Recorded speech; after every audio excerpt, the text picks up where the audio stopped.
So, alright, let's start with the first scenario then, which is getting our Docker container, which is running an ArduPilot and Gazebo to communicate with MissionPlanner and QGroundControl on Windows. We'll also be setting up a Gstreamer camera feed so that we can actually see the video from Gazebo appear inside for both the ground control stations. And lastly, I'll be uploading flight mission from both ground control stations to confirm everything is talking to each other properly. So the first things first is I'm going to create my Docker container. I've already built it with the image beforehand, so I'll go straight into creating the container with all the settings that I need. So to do that, we would do docker compose. Go to where I'm holding a docker compose .yaml file, which I put it here, and docker compose. /f to find the actual name of the YAML file. And there we go. And then up-d to detach. Alright, now that the container has been made, the next thing we want now is we need to grab the Docker's internal IP address. This will tell Docker that we want to send the data out to the Windows OS rather than keeping it inside the container. So to get this, make sure your container is running with the way I did the Docker compose there. It is running in the background at the moment, and we'll run it with the following address. So give me a second. So this will be docker execute or exec, and then the actual Docker container name, which I already know is ROS2 Gazebo ArduPilot Docker ROS2 /-1. And we want wanted to look at all the hosts that there is possible, and also let me change my keyboard here real quick. There we go. Also we want to grab specifically the host.docker.internal, which is the actual IP address we need. I spelled that wrong here. Hold up, sorry. Missing / there we go. And we want the IP4 address here at the very top there, so keep that to the side because that will come in handy later on. I'm going to put in my second monitor here, so give me a moment. Okay, once we have that, now we'll move on to the container. So what I'm using is Cursor, which is built on top of the VS Code. So if you're using VS Code, it would work exactly the same way. So first things first, we'll head into the container tab here. If you don't have this tab, that's no worries. You just head over to extension, download the container tools, dev container for Docker. Dev container specifically maybe for Cursor, but it'd be something equivalent to that. And then Docker itself. So once you have those installed, you should see the tab for containers. So as I said earlier, the container was made and it's running, and as you can see here, the play button here. So we just right click and say we want to go into the container and work with it. So that is how we right click, attach, in my case Cursor, for your case it could be a VS Code. And this is how you go inside a container here. Okay, perfect. Now we wanted to open to a certain folder directory. If you're following this using the Docker container I mentioned earlier in the first video, or like earlier on, then just open it up at home-docker user. That's the location you want to be in. Okay, so the first things first then, what we're going to do now is to launch Gazebo. And we will launch it with the Iris drone on a runway. There'd be GZ, which is for Gazebo sim-v4-r-iris runway.sdf environment. Okay. Now this, what you see here, should show you the Gazebo simulator, which you can see right here, and eventually, of course, this here, if you type in image, display at the 3 dots corner there, and then hit the close button, you should see a camera feed of what is actually showing. This specific drone has this camera plug-in, and this is why we're using this one to showcase this. So we're going to put this to the side here for now. So this is the one terminal. You don't want to close this, so we'll open another terminal by the plus button there. It'll be similar as well in VS Code. And what we want here is to boot up ArduPilot. So we do a sim vehicle. I hit tab there and to autocomplete it for me. -V for what type of vehicle we're using, which is that ArduCoupler firmware. Not vehicle, but like what firmware you want to use. /F for we want the specific model for Gazebo Iris, and then model BJ. So I am following this through using the tutorial as made for ArduPilot there. So if you can look online, you can have looking follow along that way, but we're going to use some of it here now. So you will get, we want to have it showing the map and also a console as well. And then lastly, the last thing we want to connect it outside to our ground control station is the --out. So for this case, not the @ sign, there we go. We want to now use the IP address that we got earlier on, which is the...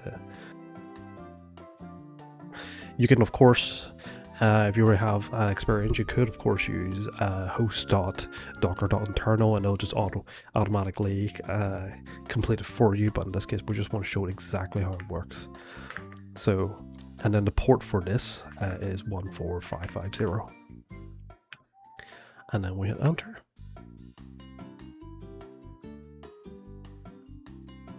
And of course we need to wait for it to compile, so I'll give it a minute here. So this is, if it's the first time booting up ArduPilot and you haven't compiled it yet, this is the normal thing you'll see for first time round. Alright, the compiling has been done and we can see popped up like several things, which is the map we wanted, the console we wanted, and then additional information in terms of like the connections, all that. But we can put that down, we do not need to do that for now. That's not necessary.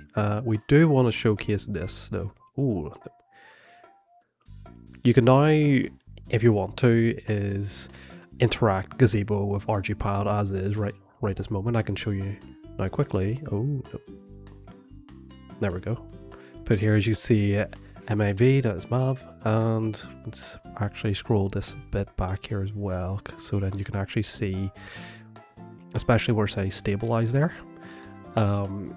Change that mode to guided. This is of course following the tutorial again for SITL with Gazebo. Sorry. So right there you can see it's changed to guided, and then we can arm the throttle as armed, and then we wanted to take off say 5 meters up in the sky. You can see there on Gazebo Sim there, it's taken off.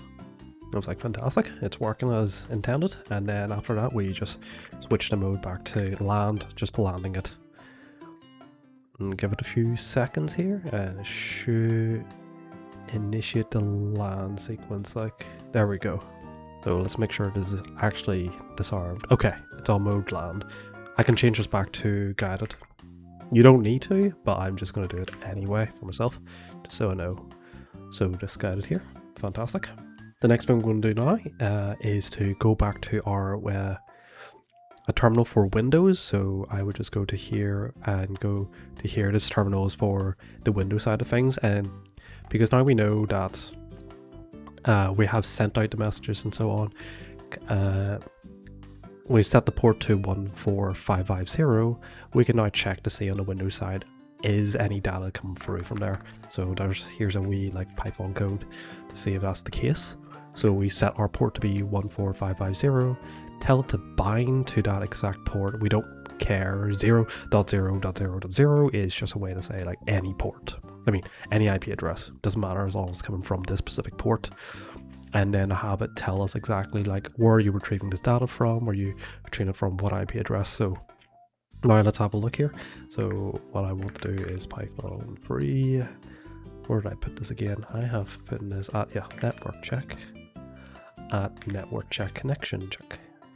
And run that, and you can see here it is sending the data from Docker to Windows using the localhost IP address.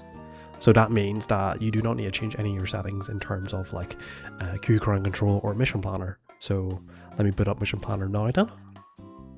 So MissionPlanner, boot that up, let that happen now. And This should hopefully automatically connects for you. If it doesn't, the most common culprit is that your firewall, so make sure that both MissionPlanner and QGroundControl are allowed for your Windows Defender firewall. Okay, so next thing you're going to notice is that we were saying we're going to set up the video feed, yet you see no video feed here. Well, that's no worries, we're going to get that set up next. At the very least now we can see the connection is working. You can see here guided. So if I were, say for example, I go to action and I want to set it to another mode. So say for example, we do stabilize, set mode, set a stabilize here. So all the connection is working as intended. You can see here where it says connection has been made. Oh, fantastic, that's good, that's good. So now we minimize this then. Let's go back to our Docker container environment then in here. And now we want to set up the video feed to send the video to MissionPlanner or QGroundControl.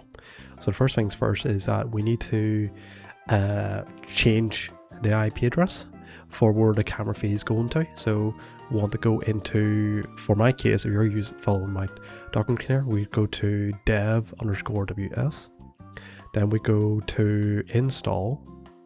Then after that, you go to ArduPilot Gazebo. I already have it kind of opened up already. And then we go into models, not share, models. Sorry, it is share. And then models, sorry. And after that, we would say like, okay, which exact gimbal we need, because there's several. We already know that we're using the Irish gimbal, so we can, if you can go into Irish gimbal and you hit model, it will tell you exactly which one it's using. So in this case, it is using the gimbal _ small 3D. So that's the gimbal it's using exactly. So this is the one we need to adjust in terms of the Gstreamer camera plugin, so which you can see here. So in here, we now plug in back in the IP address that we have found earlier for our Docker. Okay, now once that's done and I hit Control S to save that, go back to where you have your terminal for running the Gazebo environment. And I want you to click on it here, just left click on this just to ensure you are in this terminal, and then just Control C, just to cancel the operation. So now that you can see Gazebo has been closed, simulation. And then we once again run it again, because you need to refresh it, otherwise the command of you just changing the IP address would still sustain keeping the old IP address. So as we've done, now the camera should hopefully be working back in thingy, but not until you do the following thing. We'll go back here again then, and then we want to go and change, we want to grab exactly what is the location that this camera is being streaming on for Gazebo. So what we need to do now is to go to Gazebo, tell us the topic, list them all, and we want it exactly to grab something that has the word streaming in it. There we go. Now this is the exact location to enable streaming. That's the thing we want, and to allow, we need to type in the following thing to allow this stream to appear in any of the ground control station in terms when we're using Gazebo. So now we need that the topic location. What I'm going to do is just going to copy that. There we go, and then we had /enable streaming. Oh, that's why.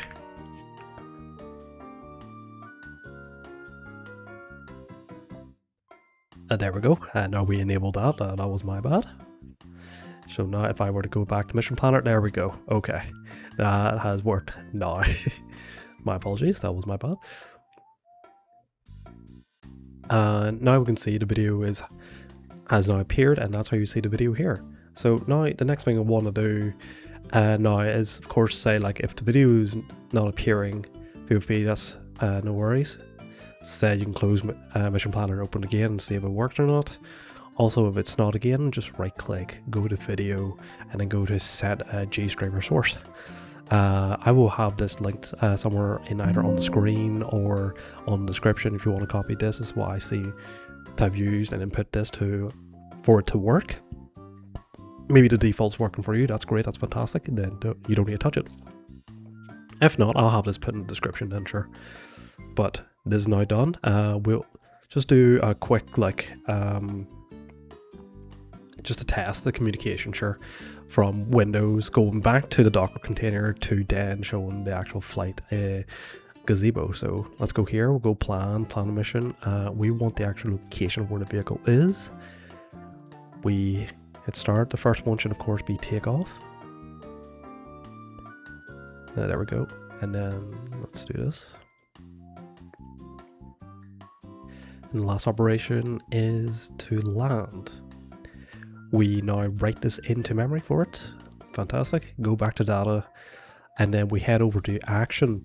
Now, the proper way of doing this, if you were to watch for my previous video for Explain, you're supposed to go here to the first drop-down menu, and then go to mission start. You meant to use that rather than hitting the auto, because if you hit auto, it wouldn't work properly. Like, unless it's already flying, then it works fine. But if it's landing like this and you wanted to take off, well, you need to do the mission start here. So we have the mission inputted in here. Remote stabilize, that's fine. And then we have to arm it. There we go, armed. And then we hit do action for the mission start. We done. Yes. Do you want to start it? Yes. You can see here. There it is. It's taken off and off it goes. You can see the camera feed here, and I am not going to follow it because it's a bit gimmicky for me to try following it for this map here. So yeah, there you go. You can see a small speck there, but that's fantastic. We can close this now, and let's verify it if it's working in QGroundControl then. So let's close this. MissionPlanner. The mission's still running like in the background, so it's fine. So let's boot up QControl. Auto flight mode. Okay, mine has automatically been set up, but if yours one hasn't, that's fine. I'll go over that real quickly. So go to top right in QGroundControl and you see the icon, you click on it, and then you click on application settings. You go to there and you want to navigate to comms links. For my case, you want to set to UDP connection to be auto-connected, and that's why you see mine already auto-connected. In terms of the video feed, just ensure that it's following the local host is just as is with the port 5600 right there, and that will connect to the video stream. And there you go. As you can see here, there's a video on the bottom right there, bottom left, sorry, and then the flight path that is already has been given to it in MissionPlanner. Of course, we can rewrite and give it our mission by QGroundControl, works exactly the same. So, but of course, we need to tell Return it to to land. launch flight mode. So we tell it to abort its current mission and just go back home. There it is. It's going to fly and fly back home.